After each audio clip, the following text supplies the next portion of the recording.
Con Carol. ¿Con Carol? Con Carol de Podcast. Salud, belleza y bienestar de la mano de profesionales, expertos e invitados especiales. Con Carol de Podcast.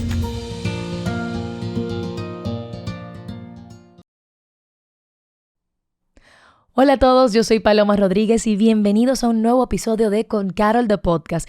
Y estamos todavía en enero y yo sé que enero se siente eterno, pero ya estamos casi acabando el mes, no se preocupen.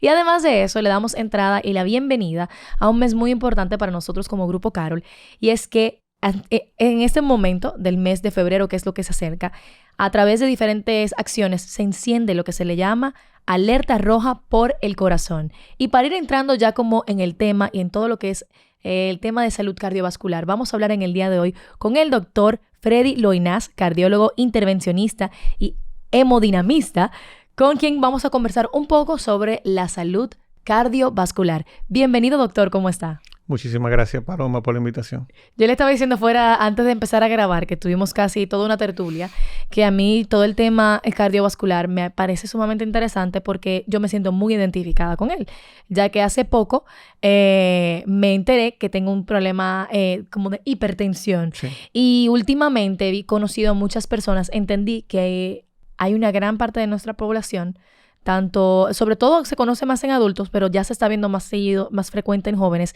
con temas cardiovasculares, por lo que yo creo que es muy responsable de parte de todos nosotros y agradeciendo tener esta plataforma para poder brindar las informaciones que todos debemos de saber, que tal vez hoy no la necesite, pero mañana sí. Vamos a hablar un poco de usted, doctor. Para comenzar, ¿podría hablarnos un poco de cuáles son sus especialidades? Bueno, yo soy cardiólogo y cardiólogo intervencionista. El cardiólogo intervencionista básicamente es una subespecialidad de la cardiología que se encarga de hacer diagnósticos y tratamientos mínimamente invasivos sobre lo que son las enfermedades cardiovasculares. Nosotros, por decirlo, para ponerte un ejemplo, antes cuando una persona tenía un problema de la circulación del corazón y era diagnosticado con la misma a través del cateterismo, estos pacientes iban a cirugía cardíaca. Hoy en día, el cateterismo no solamente diagnostica la enfermedad de la circulación del corazón, sino también que la puede resolver a través de una simple incisión a nivel del brazo. Llevamos un pequeño tubito hasta la circulación del corazón y a través de ahí otros materiales que nos van a permitir limpiar los bloqueos que tengan las arterias del corazón y devolverle al paciente, sin tener que abrirle el pecho, pues la circulación de su corazón. No, y el corazón, estamos hablando del órgano que básicamente nos mantiene vivos, literalmente. Así es. Uno determina que una persona continúa viva por los latidos, por lo que el corazón es lo más importante. Y qué bueno que estemos ahora, que me acabo de enterar que ya tenemos cada día mejorando en cuanto a nuestras tecnologías y demás para hacer procedimientos que sean menos invasivos. Así es. Y dando más seguridad. ¿Cuáles vienen siendo? Yo le estaba diciendo que ya vamos a entrar al mes de febrero, y que se lo dedicamos completamente solo al corazón. Vamos a hablar de las principales enfermedades cardiovasculares que una persona puede tener. ¿Cuáles son? Mira, de antemano felicitarte porque me parece un ejemplo que todo el mundo debería seguir, llevar información acerca de la enfermedad cardiovascular a la población en general, dado que es un padecimiento tan frecuente y tan importante y que lamentablemente muchas veces pasa totalmente desapercibido. Entonces, mientras más información las personas puedan recibir respecto a esto, pues mejor le va a poder ir. Definitivamente el paciente que aprende su enfermedad es un paciente que suele tener un buen pronóstico. Entonces, entrando en materia, lo que son las enfermedades cardiovasculares son básicamente las enfermedades que afectan el aparato cardiovascular, que comprenden las arterias, las venas, el corazón, los pulmones. Y es bueno que la gente sepa, por ejemplo, que lo que hace el sistema cardiovascular es llevar pues la sangre, que es el nutriente principal de todos los órganos y de todos los tejidos, a todas las partes del cuerpo. O sea, lleva sangre al cerebro, a las piernas, a los músculos, a los pulmones, a los riñones, y es esencial para el adecuado funcionamiento del cuerpo. Cuando el sistema cardiovascular empieza a enfermarse, ya sea porque se vuelva rígido o porque posiblemente se produzca algún tipo de obstrucción en él, pues esto va a traer una complicación en el órgano que recibe aporte sanguíneo de esa parte del sistema circulatorio. Por ejemplo, si se tapa una de las arterias que lleva la sangre al cerebro, pues la persona puede tener una trombosis cerebral, que es lo que, un accidente cerebrovascular, que es lo que las personas conocen como una trombosis. Una trombosis, exacto. Yo he escuchado mucho lo que es una ACV, se llama. Sí. Bueno, la ACV son las siglas de accidente cerebrovascular. Que normalmente, que eso tiene que ver también con el tema de cómo va la sangre hacia la cabeza. Entonces, yo no soy nada, yo no sé ninguno de esos términos. Bueno, pero las enfermedades cardiovasculares son varias. O sea, vamos a tener accidente cerebrovascular que puede ser de tipo isquémico, que es cuando por un trombo la sangre no llega adecuadamente, pero también puede ser de tipo hemorrágico. Eso en la parte del cerebro, porque igualmente tenemos a nivel del corazón, vamos a tener los infartos, la insuficiencia cardíaca, vamos a tener complicaciones a nivel de la circulación de las piernas, lo que sería la enfermedad arterial periférica, que son las personas que cuando caminan las piernas sienten un gran ardor y tienen que detenerse para que este ardor mejore. Y esto es un signo totalmente directo de que hay un problema en la circulación de las piernas. O sea, al final las enfermedades, el aparato cardiovascular es extenso, va por todo el cuerpo y puede haber afectaciones del mismo a múltiples niveles y cada uno de ese grupo o esa parte del sistema cardiovascular pues tiene su propio especialista. Yo me baso más en la parte de las enfermedades de la circulación del corazón como tal. Ok, ¿y a qué edad?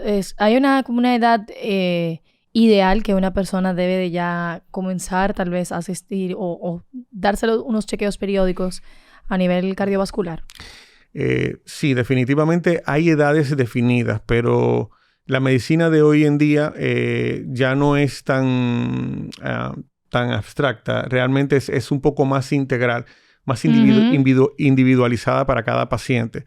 Las edades recomendadas son 40 años para el hombre y 45 años para las mujeres, por esto de la protección de los estrógenos, pero cada día estamos viendo pacientes jóvenes con mayor incidencia de enfermedades cardiovasculares y por ende, si tienes algún tipo de factor de riesgo que se desarrolle de manera temprana, como un problema del colesterol o dentro de tu familia ha habido accidente, ha habido algún tipo de evento cardiovascular, dígase infarto, dígase pues accidente cerebrovascular, pues estos son pacientes que deben ir de una manera mucho más temprana al chequeo cardiovascular, posiblemente desde los 20, 25, 30 años. O sea, al final lo que va a determinar la velocidad con la que la persona va a tener que ir a este chequeo van a ser sus distintos factores de riesgo, que pueden ser tanto hereditarios como pueden ser adquiridos, pueden ser modificables como no modificables. ¿A qué me refiero con modificables? Bueno, todo lo que podemos cambiar y todo lo que podemos controlar. Si tienes la azúcar alta, es un factor de riesgo para enfermedad cardiovascular, pero la puedes controlar. Si tienes si fumas, puedes dejar de fumar. Si tienes un problema con la presión alta, pues puedes controlar la presión alta. Pero hay otros factores de riesgo como son los no modificables, que son el género. El hombre pues tiene más chance de padecer enfermedad cardiovascular que la mujer.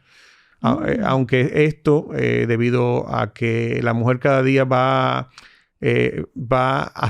asumiendo muchos roles. Asumiendo muchos roles parecidos a los del hombre, pues de alguna manera esto está también teniendo repercusión en lo que es su salud cardiovascular. También está la parte de la herencia familiar. Tú no puedes dejar de ser hijo de tus padres. Y si tus padres tuvieron enfermedad cardiovascular prematura, posiblemente tú también la vayas a tener. Y eso se extiende también a fuera de los padres, por ejemplo, tíos, primos y demás, el demás círculo familiar. Sí, pero es más directamente con los padres. Es más directamente relacionado a familiares de primera línea. En cuanto a padecimientos más conocidos, uno de ellos, como lo que llamamos comúnmente, viene siendo un infarto, un ataque cardíaco o infarto agudo al miocardio. ¿Es el nombre correcto? Sí, es una terminología lo tengo aceptada. Aquí lo tengo escrito porque obviamente no me sé ese nombre. Yo lo conozco comúnmente como un ataque cardíaco o infarto, pero también existe algo que se le llama un preinfarto. ¿Cuál viene siendo la diferencia entre una cosa y otra? Bueno, para decirlo en palabras llanas, en el infarto ha habido daño del corazón. En lo que las personas conocen comúnmente como preinfarto, realmente no ha habido daño del músculo del corazón todavía. O sea, porque, digamos, para que las personas se ubiquen un poquito, el corazón recibe el flujo sanguíneo a través de 3 arterias principales que llamamos arterias coronarias. Cuando se produce un infarto, por decirlo de alguna manera, una de estas arterias se tapa, se cierra totalmente y esto hace que el flujo sanguíneo no llegue de manera adecuada a una parte del corazón. Ya inmediatamente el flujo sanguíneo dura cierto tiempo sin llegar, pues cada minuto que pasa ese músculo pues va sufriendo pues esa falta de flujo sanguíneo y se va a ir inflamando, se va a ir lesionando. En el contexto de lo que las personas llaman preinfarto, probablemente haya una estrechez importante en la arteria coronaria en la que lleva la sangre, pero esta estrechez nunca llega a ser total. Por ende, sí hay como una falta de flujo, pero puede estar de alguna manera influenciada por la demanda que tenga el músculo. Para ubicar a las personas y por qué esto puede pasar, porque es que el sistema cardiovascular, sobre todo a nivel del corazón, tiene digamos que una capacidad de bombeo o de flujo instalada por encima de lo que necesita. Y por eso es que a veces vemos personas que tienen enfermedad importante, sin embargo, están en reposo y están tranquilos y todas sus pruebas salen bien. Pero inmediatamente nosotros incrementamos la demanda de flujo sanguíneo a nivel del músculo, entonces estas obstrucciones sí se hacen evidentes. ¿Y cuáles son las causas que llevan a una persona a tener un infarto o un preinfarto? Bueno, normalmente es la enfermedad del endotelio, que es la capa más interna del vaso sanguíneo. Los vasos sanguíneos, específicamente las arterias, son como tuberías y son tuberías elásticas y su capa más interna la llamamos íntima y esta íntima, pues eventualmente debido a la hipertensión, al colesterol, a fumar, a la diabetes, eventualmente se puede ir lesionando y el cuerpo va produciendo una respuesta inflamatoria que va a ir generando una pequeña placa de ateroma, un sedimento que poco a poco va a ir pues tapando la arteria. Y obviamente, pues esto, mientras más te expones a estos factores de riesgo, pues la enfermedad va siendo progresiva. En el contexto del infarto, generalmente, lo que pasa con esa placa de ateroma es que de repente se puede romper. Se rompe y crea una gran inflamación a nivel del vaso sanguíneo y esto va a promover, pues, consecuentemente, pues una formación de un coágulo y este coágulo descontrolado es el que tapa la arteria y entonces produce el cese del 100% de la circulación de esa arteria. En cuanto yo he conocido personas que lamentablemente han sufrido un infarto, que todo el mundo se lo tomó tal vez de la nada, o sea que no necesariamente se conocía como que tenía una condición, o tal vez esa persona nunca se chequeó y nunca supo que podía tener esto. Que es lo que yo creo que normalmente pasa, porque siempre dicen como que fue de la nada. Eso pasa con mucha frecuencia. Tú no te imaginas la cantidad de personas que dicen, él no sufría de nada, pero ¿alguna vez fue al médico? Sí. ¿Alguna vez se preocupó por su salud? Y probablemente la respuesta es no. No es una ventaja no ir al médico. El médico, las personas deben de verlo como un aliado que te va a ayudar a conservar tu salud. Y la salud es el bien más importante que toda persona tiene. Y yo siempre le digo a mis amigos, mira, si tú quieres, tú que estás pensando en el futuro, en planes, en construir esto, en obtener esto, lo primero que tú tienes que garantizar es tu salud para tú poder estar en ese futuro que tú estás visualizando.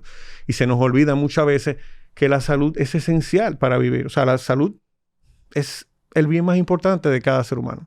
Y continuando con la misma línea de los infartos o preinfartos, que todos, yo creo que todo el mundo que nos escucha en algún momento ha tenido alguna persona o conoce a alguien que ha sufrido algo como esto.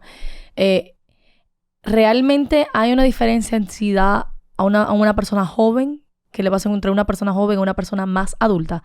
Porque tengo entendido que cuando se ven casos como esto en personas jóvenes, normalmente ya el paciente termina en un fallecimiento, pero han habido casos ya de personas más adultas que no necesariamente. ¿Cuáles son, vamos a decir, luego de que le da el infarto o un preinfarto a una persona? En el preinfarto entiendo que las repercusiones no necesariamente sean letales. Son menores, claro. Exacto, pero en un infarto, ¿qué tanto es la posibilidad de que esta persona fallezca? Bueno, mira,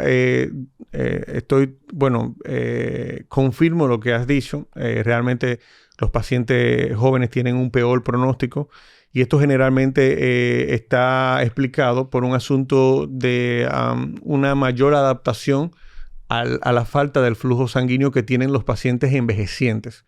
Como la placa de ateroma, esto que te he mencionado, esta placa de colesterol que se va formándose de manera progresiva y es un proceso prácticamente crónico ya de mucho tiempo, pues el corazón va encontrando otras vías de cómo equilibrar esa falta de flujo hacia ese lugar. Generalmente la falta de flujo cuando se produce en el paciente joven, secundaria a que se tapa la arteria, pues no hay esta oportunidad porque el cuerpo no está como preparado para eso. Está preparado para esto y entonces tiene repercusiones más serias y vas a ver pues lo que son las complicaciones del infarto, como sería la insuficiencia cardíaca aguda, o sea, que el corazón de manera repentina deja de funcionar, deja de bombear, se va el líquido a los pulmones y la persona pues hace todo un cuadro muy aparatoso, pues va a ser mucho más frecuente en el paciente joven que en el paciente anciano, pero tiene que ver básicamente con lo que nosotros llamamos un balance isquémico, que es que ya en el paciente adulto o de mayor edad, pues va habiendo adaptaciones que permiten que haya una mayor tolerancia y hasta cierto punto cierta protección cuando ocurren eventos. El conocimiento es poder y ya con uno hablando de todo esto, al final ya cuando uno está, que conoce, usted dijo al principio que cuando una persona sabe que tiene una enfermedad o una condición, puede dominarlo, puede controlarlo, Claro. puede ayudarse. Entonces, ¿es posible evitar padecer de algo como esto? Claro que sí. O sea, lo primero que tenemos que hacer es identificar cuáles son nuestros factores de riesgo de enfermedad cardiovascular.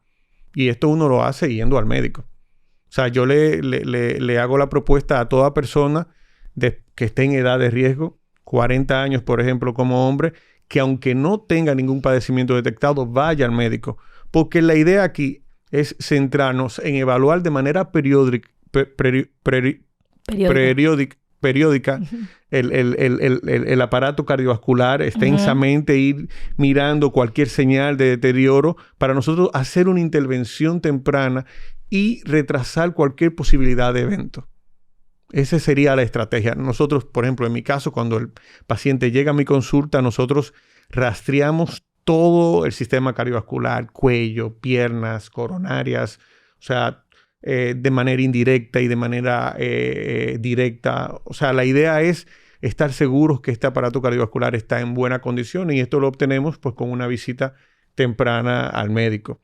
Y los que por alguna razón pues tienen factores de riesgo, dígase como colesterol alto, como diabetes, pues también pues ser exigentes en lo que es el control de sus números, o sea, intentar siempre estar dentro de los parámetros adecuados, porque estar dentro de estos parámetros es lo que garantiza que la enfermedad no va a progresar. Tú sabes que yo me he dado cuenta, yo tuve un amigo que gracias a Dios superó eso, pero él tuvo un derrame cerebral. Y en el momento cuando le dio, lo que sintió fue un dolor de cabeza tan fuerte, pero no había nadie que tuviera una pastilla. Entonces nunca se tomó nada. Simplemente fue tan fuerte que llamaron a una ambulancia, se lo llevaron y dijeron qué bueno que él no tomó nada y que fue un milagro que él pudiera todavía. Y hoy en día está vivo, saludable, sano y todo. Claro. Una vez yo tenía unos dolores de barriga que yo no entendía qué eran, pero yo no quería tomar como ningún tipo de medicina. Duré meses con eso y luego de repente fue tan fuerte que llegué y me enteraron como una semana por un tema de una bacteria que yo tenía en el colon que yo no sabía.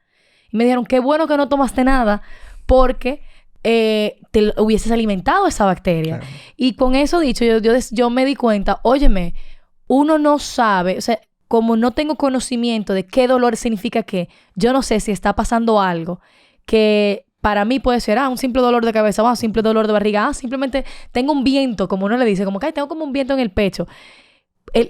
Lo dije ahorita, el conocimiento es poder. Y yo creo que en el caso de los infartos, por ejemplo, de un ataque cardíaco, es importante que uno sepa cuáles son esos síntomas que cómo tú puedes identificar que tú estás en el momento padeciendo y qué tú tienes que hacer si tú comienzas a sentirte así. Sí, definitivamente hay síntomas que son prodrómicos de un evento cardiovascular, sobre todo de un infarto. El cardinal, el principal, el dolor en el pecho. El dolor en el pecho de características opresivas, un dolor que sientes como que algo te presiona. Normalmente puede aparecer de manera súbita o relacionada sobre todo al ejercicio, a la actividad física. Este dolor se puede ir hacia el hombro, hacia la mandíbula, a veces se irradia hacia todo el brazo. Pero, perdón, cuando dice que se puede ir hacia, ¿parte desde el corazón hacia allá o lo puede empezar a sentir? Que se extiende, ok. Hacia esas zonas. También este dolor puede acompañarse de falta de aire, de náuseas, de mareos, de debilidad. Sobre todo es un dolor que cuando que no suele mejorar con analgésicos convencionales. Es un dolor que sobre todo hay un tipo de sustancia que se llama nitrato que también puede mejorar. Esto en lo que sería el común general de la población, pero también es bueno mencionar que hay varias poblaciones que son un poquito diferentes con respecto a la sintomatología de que está sucediendo un síndrome coronario, un infarto, un ataque cardíaco, que son los pacientes diabéticos, los envejecientes y las mujeres. Uh-huh. No necesariamente ellos van a tener pues este típico dolor en el pecho opresivo como mencionamos. A veces pueden tener un dolor en la boca del estómago, a veces de repente pueden sentir náuseas sin tener dolor en el pecho, falta de aire o sensación de ahogo.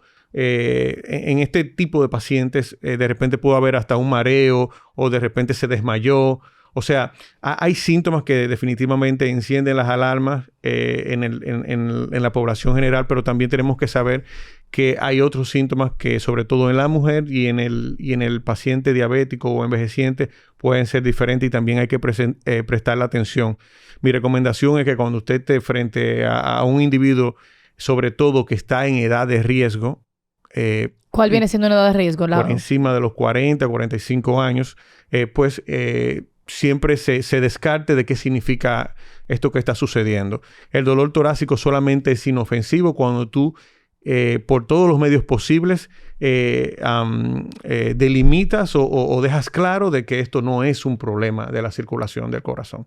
Siempre que haya dolor en el pecho hay que pensar lo peor, porque es que en muchas ocasiones tú no vas a tener una segunda oportunidad de diagnosticarlo. Wow.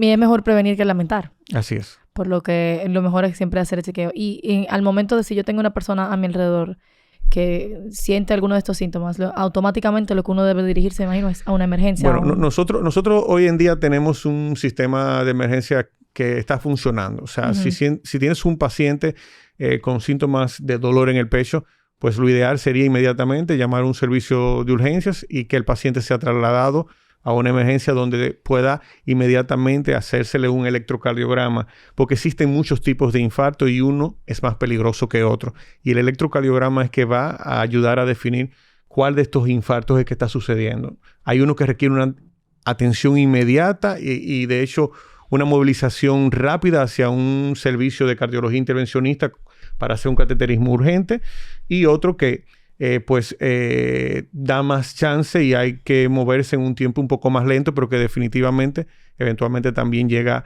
a la sala de cateterismo. Por otro lado, yo quisiera ya pasar al tema de la salud cardiovascular y cómo afecta o tiene alguna influencia directa, se dice que sí, el tema de la alimentación que lleve una persona y el peso en su salud cardiovascular. Mira, yo creo que en la escuela pronto va a haber que incluir una materia que sea salud en general. Sí. Para que desde temprana edad las personas puedan ir teniendo conocimiento acerca de cómo cuidar su salud y tener buenos hábitos, porque mucho de lo que nos sucede definitivamente está relacionado con malos hábitos en sentido general. Hoy por hoy comemos más y peor. Sí. Y no solamente comemos más y peor, sino que también nos movemos menos.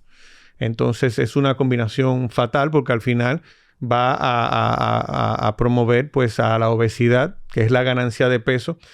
Siempre que veas un individuo obeso tienes que pensar que es una persona que posiblemente no esté comiendo una cantidad adecuada de calorías, que esté comiendo mucho más de lo que necesitas, y de ahí pues nace pues todo este tejido adiposo que tiene la capacidad de generar diabetes, de generar hipertensión, que tiene la capacidad de dañar el endotelio vascular, nuestras arterias, y eventualmente pues hacer que las personas puedan tener alguna complicación cardiovascular mayor como un infarto o una trombosis. La alimentación juega un rol esencial. Lo ideal siempre sería una dieta baja en sal, baja en grasas, sobre todo tipos saturadas, estos aceites y estas comida procesada, sí. Pues generalmente pues tiene un alto contenido de grasa saturada, y la grasa saturada es una de esas que tiene la capacidad de inflamar esa capa interna de la arteria, como hablamos, y sobre todo de ir formando poco a poco la obstrucción. Otro tema que fue al principio del podcast, yo como que le conté que yo hace poco me hicieron los estudios correspondientes y me diagnosticaron siendo hipertensa. Y luego hablando con algunas personas me di cuenta que es un poquito más común de lo que yo me imaginaba, pero obviamente hay mucho desconocimiento. Por ejemplo, ya hablamos de conocimiento general de que una persona debe de tener. Cada vez que tú vas a una emergencia, lo primero que te hacen es normalmente tomarte la presión. Pero uno, en verdad, yo no sabía lo que era el tema de la presión. Yo sabía que me la tomaban, pero yo nunca entendía ni siquiera cuáles eran los valores. Entonces, creo que eso me di cuenta ahora. Óyeme, esa es una información que en verdad uno debería de saber. Claro. ¿Cuáles son los valores de una presión normal? Y eso varía por edad, género, peso. Bueno, no, realmente no está relacionada con el peso. El peso sí puede provocar que los números se alteren. Los valores normales de la presión son 2 números. Uno cuando el corazón bombea y otro cuando el corazón se está llenando. Lo que llamamos sístole y diástole. El número grande, o que las personas normalmente reconocen como grande. Que es el que está arriba siempre. Exacto. Debería ser menor de 120. Y el número pequeño, que es el de la diástole, pues debería ser menor de 80. Menor de 120, menor de 80. Eso es lo que las guías americanas hoy en día establecen. De hecho, anteriormente se consideraba normal 120. Ya no, menor de 120. Porque nos estamos dando cuenta que aún con valores ligeramente elevados como 125, 127 o 130, que antes eran llamados como prehipertensión, pues ya el paciente empieza a desarrollar deterioro de su aparato cardiovascular y también tiene una alta incidencia de eventos cardiovasculares adversos. Eso le iba a preguntar, ¿en qué influye que una persona se dé cuenta de que su presión puede estar elevada, pero levemente? Como mi presión casi siempre está un poquito elevada. A largo plazo eso puede darle repercusiones de salud. Claro que sí. Voy a hacer un paréntesis para mencionar que a la hipertensión, a la presión alta, se le conoce como el enemigo silente. Uh-huh. Una de las principales cualidades que tiene la hipertensión es que en sus primeros estadios, las mínimas elevaciones generalmente no dan ningún síntoma. La gente no siente nada hasta que un día la presión está tan alta que realmente sí produce algún tipo de desbalance en algún órgano y pues la persona se alarma, va a algún lugar, se mide la presión y encuentran la presión significativamente elevada. O sea, hay un montón de situaciones que pueden ir sucediendo en el corazón con la elevación mínima. Sobre todo, por ejemplo, daños de los riñones. Por ejemplo, daño del corazón. El corazón empieza poco a poco a engrosarse. Y posiblemente mucha gente ha escuchado el término corazón grande, que es el corazón que pierde fuerza de bombeo. El corazón engrosado es la primera parte del corazón grande. El primer mecanismo de adaptación que el corazón utiliza es engrosarse un poco, porque el corazón es un músculo. Cuando se ve sometido a una mayor carga de trabajo, lo que él hace es que se engruesa. Pero poco a poco, esto no es sostenible. O sea, llega un momento que él ya empieza no solo a engrosarse, sino también a agrandarse. Y ya llega un momento en donde ese engrosamiento se pierde y entonces las paredes pierden fuerza de bombeo y entonces aparece el corazón grande. Pueden aparecer problemas a nivel del ojo, por ejemplo. O sea, puede provocar trastornos oculares. También pueden aparecer trastornos a nivel de las piernas. O sea... se pueden manifestar de muchas maneras. De muchas maneras. O sea, y este pequeño valor... nosotros medimos la presión en milímetros de mercurio. Este pequeño valor elevado, pues definitivamente tiene la capacidad de poco a poco ir deteriorando pues la salud en general del cuerpo. Y por eso yo suelo ser muy estricto con mi paciente. Todos mis pacientes, y ellos lo saben, conocen el número de presión que deben de tener. Porque eso no es, doctor, me salió un chin alta. No, ¿cuánto? Y debe de saber que la meta es estar por debajo de 120 o 120 de presión. Cuando una persona es hipertensa, normalmente le ponen una pastilla todos los días por el resto de su vida, ¿correcto? Sí, eso es así. Pero si una persona se medica, si va al doctor y se medica, no necesariamente tenga problemas ya para su salud. O sea, es una enfermedad, una condición que se puede tratar y no va a tener necesariamente una repercusión a largo plazo. Sí, generalmente lo que nosotros buscamos es detener la progresión de la enfermedad cardiovascular. Uh-huh. Y si tú te mantienes adherido al tratamiento y a buenos hábitos, porque es muy importante que la gente sepa que definitivamente tienes que cambiar tus hábitos, porque de lo contrario solamente estás como poniendo un parche a una herida que en algún momento se va a abrir. Ujú. Lo ideal sería que eventualmente tú puedas equilibrar tu situación con la medicación, pero al mismo tiempo ir cambiando tu estilo de vida hacia actividades que promuevan que tu aparato no empeore y de hecho que progrese. Y una de ellas es una que las personas cada vez hacen menos, aunque sí es cierto que ahora se ventila que hay más actividad física, pero definitivamente las personas hacen menos ejercicio. Hoy en día se camina menos, la gente de hecho evita las escaleras. Sí, claro. O sea, Ay, si mi escalera me pesa tanto.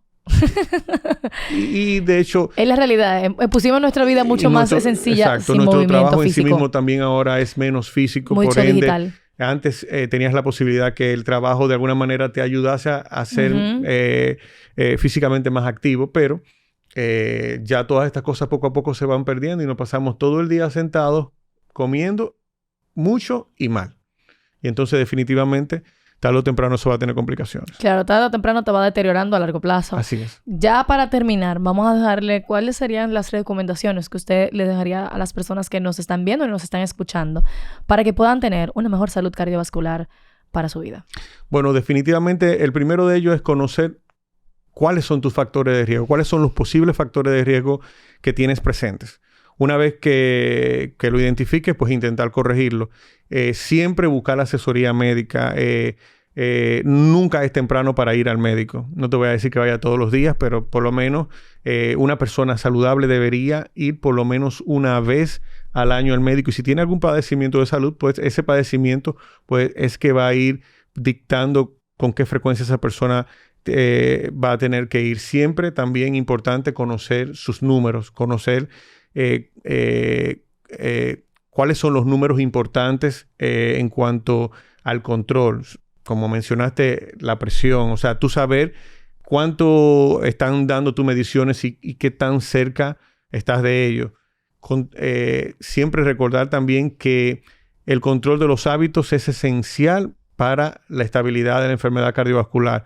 No importa si tomas tratamiento, si tú no corriges los hábitos que tengas, pues la enfermedad sigue progresando porque sencillamente solamente estás poniendo un tente ahí a una situación que va a continuar creciendo y eventualmente va a generar un problema. Y la medicina o una de las medicinas más baratas que existe es el ejercicio.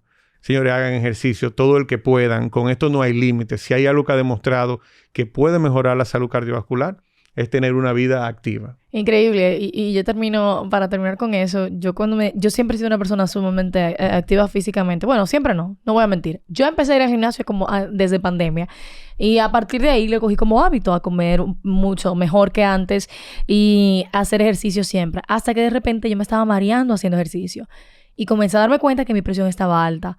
Luego de eso, yo paré el ejercicio por el miedo a que ven acá, me estoy mareando más, obviamente sobre todo cuando estaba haciendo pesas, pero eso es otra cosa. Y lo primero que me dijo mi doctor cuando yo fui fue, no, sal a caminar, sal a correr. Y me dijo todo lo contrario. Yo pensaba que el ejercicio me estaba empeorando. Y él dijo, el ejercicio es lo que te mantiene saludable, lo que pasa es, eran como otras cosas que obviamente tienes que controlar. Y dice, ya luego de que todo esté controlado, por ejemplo, ya yo me siento normal haciendo todos mis ejercicios de antes. Pero era como yo pensaba que yo me estaba enfermando por hacer ejercicio. Pero era todo lo contrario. Ojo, sí es importante que las personas se evalúen antes de hacer actividad física, sobre todo cuando piensan exigirse bastante. O sea, la actividad física es buena, pero también si se tiene una condición de base que no se conoce, eventualmente la actividad física sí puede pues, agregar ciertos riesgos. Y por eso siempre cuando las personas van a hacer actividad física dentro de los gimnasios, lo usual es que siempre te pidan un mini chequeo, saber cómo está tu presión, cómo están los distintos factores de riesgo, porque si hay situaciones como te pasó a ti, que probablemente tenías esa presión ligeramente elevada y nunca lo supe hasta que después pues te estaba subiendo demasiado en el ejercicio y te provocó síntomas.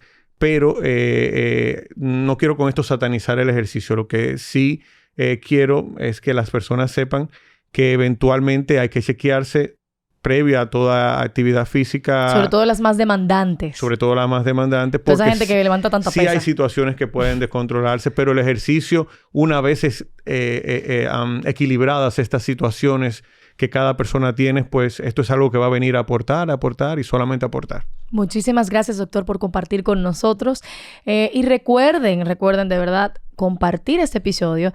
Tuvimos en el día de hoy al doctor Freddy Loinaz, cardiólogo, intervencionista y hemodinamista, con quien conversamos, de la salud cardiovascular. ¿Cómo podemos seguirlo en sus redes sociales? Bueno. Y para citas y consultas. En mis redes sociales aparezco como doctor Freddy Loinaz. Estoy en Instagram, Twitter, también en Facebook, YouTube. Algunos videos. En todos los lados. Estamos en todas partes, claro. En casi todas las plataformas digitales del Dr. Freddy Loinaz. Así es.